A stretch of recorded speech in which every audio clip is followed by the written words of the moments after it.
All right, guys, so I forgot to give y'all a little bit of an update last week.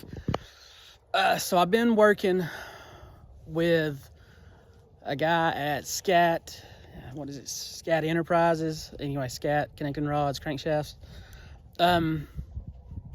Rick, his name is Rick. Thank you, Rick, for working with me and playing phone tag with me as long as we did and playing email tag with me like we did. I reached out to Rick in November.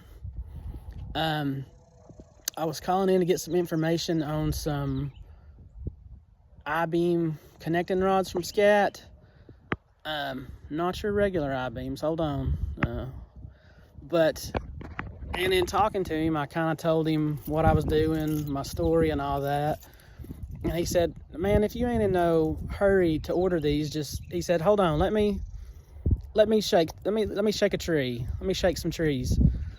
And I trusted him, waited around, like I said, played phone tag back and forth with him, emailed him back and forth.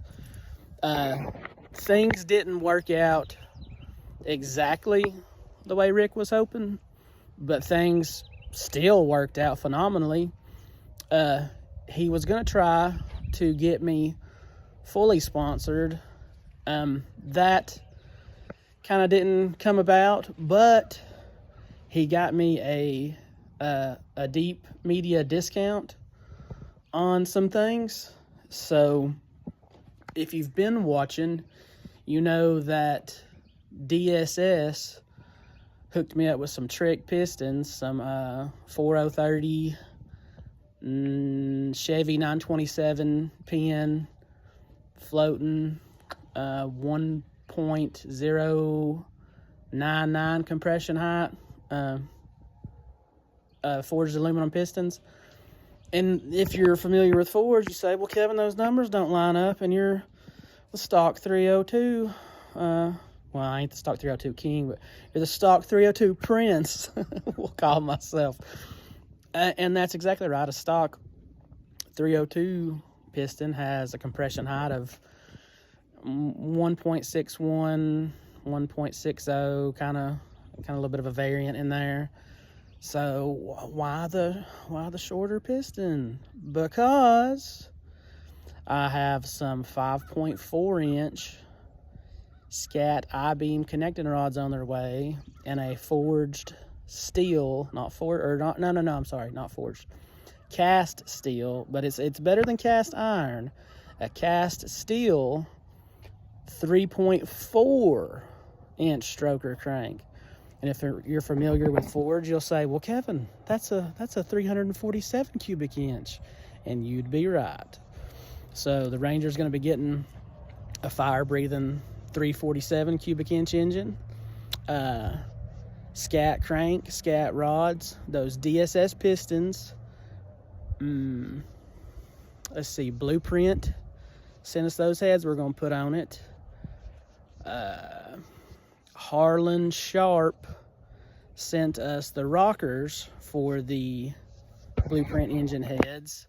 Professional Products sent us 2 of those intakes, so we're going to have our choice on those intakes of which one we want to run, either that polished, I think it's called a Crosswind, or that powder-coated Hurricane. It's black powder-coated Hurricane. And then, of course, they hooked us up with that Bad A 650 double pumper carburetor. So, let's see. And I've got a cam. I bought an oil pan. I bought valve covers. I've got a breather. I will have to probably get push rods. Cloy's sent us a badass billet timing set. Who else sponsored us? Oh, ACL, most recent sponsor. ACL sent us a set of rod bearings, main bearings. I bought cam bearings. I'd already bought them before I talked to anybody. Let's see, we don't have head gaskets. Well, I have head gaskets, but not ones that I want to use. I need an oil pump. I've got a pickup probably laying around down here somewhere I can clean up. Oh, Professional Products sent us a 28 ounce balancer, so that'll jive and be able to be balanced with this rotating assembly because it's 28 ounce balanced. Let's see, I have a 28 ounce C4 flex plate. But yeah, I'm going to, in the next couple of days, drag my other block out. I've got another block down here that I was going to set aside for the 65 Mustang project. But I have another block. I'll drag it out, get it tore down, get its guts took out, get it to the machine shop. And in the meantime, hopefully my scat stuff will arrive. What is today, Tuesday? Yeah, hopefully my scat stuff will arrive sometime this week, and I'll shoot y'all a video of that. So thank y'all. Thank you, Scat. Thank you, Rick. And y'all come back and check us out.